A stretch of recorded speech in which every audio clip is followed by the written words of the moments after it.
Au cœur de la Grèce antique, un jeune homme nommé Alexandre monta sur le trône de Macédoine.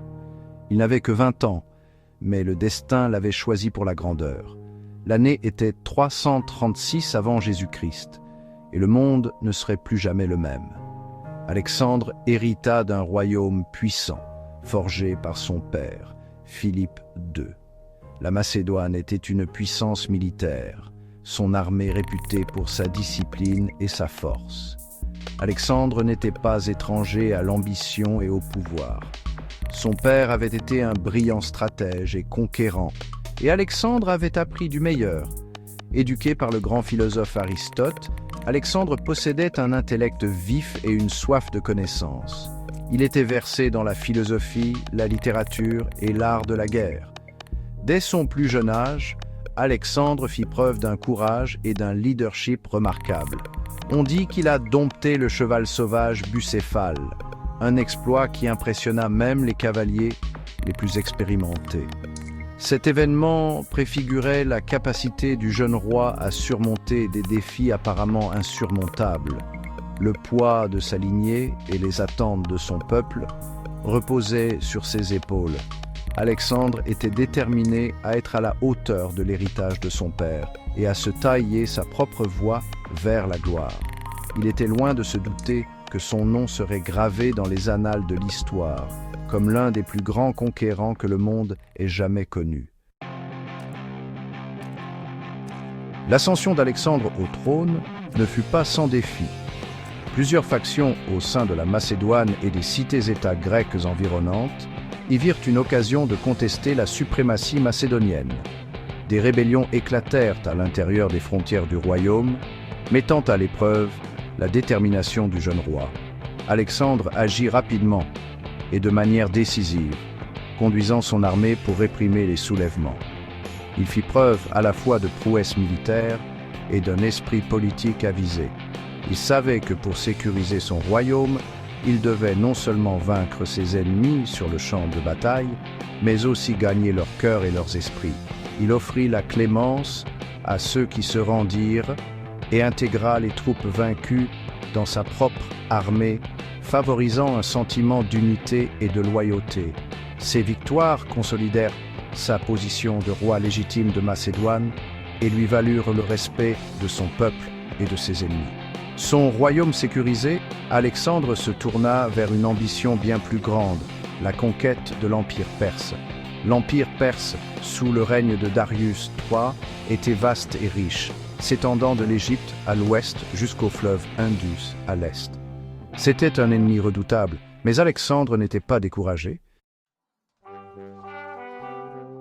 Alexandre hérita de son père, Philippe II, non seulement un royaume, mais aussi une machine militaire sans pareille. L'armée macédonienne était une force bien rodée, entraînée à un niveau de discipline et d'efficacité inégalé dans le monde antique. Au cœur de cette machine militaire se trouvait la phalange, une formation serrée d'infanterie armée de sarisses. Ces sarisses n'étaient pas des lances ordinaires. Il s'agissait de piques mesurant jusqu'à 6 mètres de long, capables d'embrocher plusieurs ennemis à la fois. Imaginez un mur de ces piques hérissé d'intentions meurtrières, avançant vers les lignes ennemies. La vue seule suffisait à semer la terreur dans le cœur des guerriers les plus aguerris. Mais l'armée macédonienne était plus qu'une simple phalange. Philippe II avait créé une force interarmes, incorporant la cavalerie, les archers et l'artillerie dans ses rangs. Il comprenait l'importance de la flexibilité et de l'adaptabilité sur le champ de bataille. Alexandre, formé à l'art de la guerre de son père, maîtrisait l'utilisation de ces différentes unités, les déployant avec précision et timing pour un effet dévastateur. La machine militaire macédonienne, témoignage de la vision de Philippe et du commandement d'Alexandre, était prête à ébranler les fondations du monde antique. Les cités-États grecs, avec leur histoire de farouche indépendance et leurs ambitions souvent contradictoires, représentaient un défi pour les grands projets d'Alexandre. Pour conquérir l'Empire perse, il avait besoin d'une Grèce unie et non d'un ensemble d'États querelleurs. Alexandre, fin connaisseur de l'histoire et de la politique, comprenait l'importance de la diplomatie au même titre que la puissance militaire. Il convoqua la Ligue de Corinthe, un conseil des cités-États grecs, dans le but de forger un objectif commun. Il leur rappela la menace perse, les injustices passées et la gloire qui attendait une Grèce unie. Ses discours passionnés et la force de sa personnalité en convainquirent plusieurs. Il fit appel à leur sentiment d'héritage commun, à leur soif de gloire et à leur désir de vengeance contre l'Empire perse qui, par le passé, avait menacé l'indépendance grecque. La plupart des cités-États grecs promirent leur soutien à Alexandre, formant une alliance hellénique sous la direction macédonienne. Cette alliance, bien que fragile par moments, s'avérerait cruciale dans les prochaines campagnes d'Alexandre contre l'Empire perse. Section 5. La traversée de l'Hellespont, première rencontre avec l'Empire perse. Avec les cités-États grecs unis derrière lui, Alexandre était prêt à se lancer dans son audacieuse campagne contre l'Empire perse. En 334 avant Jésus-Christ, il mena son armée à travers l'Hellespont, l'étroit détroit séparant l'Europe de l'Asie. Cette traversée symbolique marqua le début du voyage légendaire d'Alexandre vers l'Orient. Son armée, forte d'environ 40 000 hommes, était petite comparée aux vastes armées de l'Empire perse. Mais ce qui manquait à Alexandre en nombre, il le compensait par son leadership, sa stratégie et sa croyance inébranlable en son destin. Ses soldats, inspirés par le charisme et le courage de leur jeune roi, étaient prêts à relever tous les défis. En débarquant en Asie mineure, Alexandre se dirigea directement vers Troie, la cité légendaire des épopées d'Homère.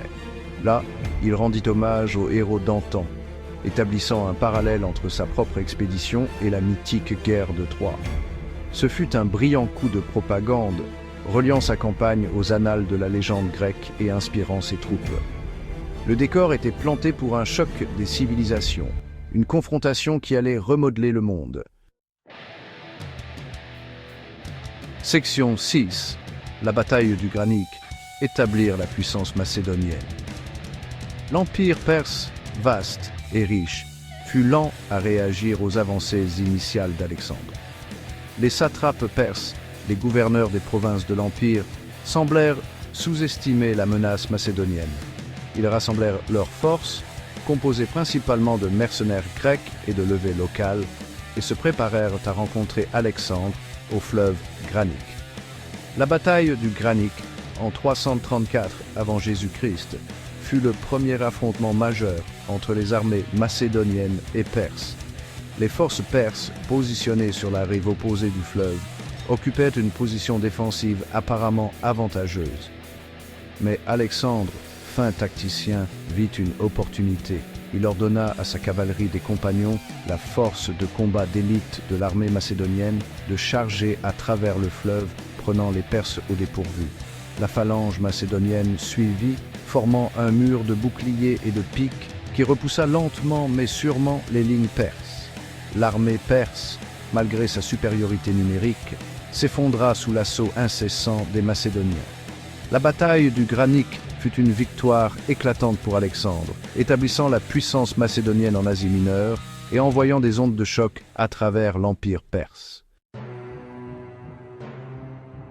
Section 7. Le nœud gordien et la marche vers l'Est. Après sa victoire au Granique, Alexandre continua sa marche vers l'Est, libérant les cités grecques de la domination perse et consolidant son contrôle sur l'Asie mineure. C'est au cours de cette campagne qu'il rencontra le légendaire nœud gordien. Le nœud, noué par un ancien roi phrygien, était réputé si complexe que personne ne pouvait le dénouer. La légende disait que celui qui dénouerait le nœud deviendrait le maître de l'Asie. Alexandre, peu enclin aux solutions trop compliquées, tira son épée et trancha le nœud en deux. Qu'il ait réellement cru à la prophétie est discutable, mais son action décisive atteignit son but. Elle solidifia son image d'homme d'action, un leader qui ne se laisserait pas décourager par des obstacles apparemment insurmontables. Le nœud gordien désormais derrière lui, Alexandre continua sa marche vers l'Est.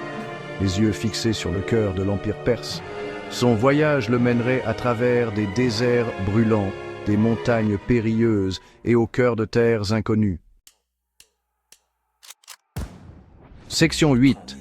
La bataille d'Issos. Un choc d'empire. Darius III, le roi perse, ne pouvait plus ignorer la menace macédonienne. Il rassembla une armée massive, dont on dit qu'elle comptait des centaines de milliers d'hommes, et marcha pour affronter Alexandre. Les deux armées se rencontrèrent en 333 avant Jésus-Christ à Issos, une plaine étroite près de la côte méditerranéenne. La bataille d'Issos fut un choc des titans, un moment charnière de l'histoire du monde antique.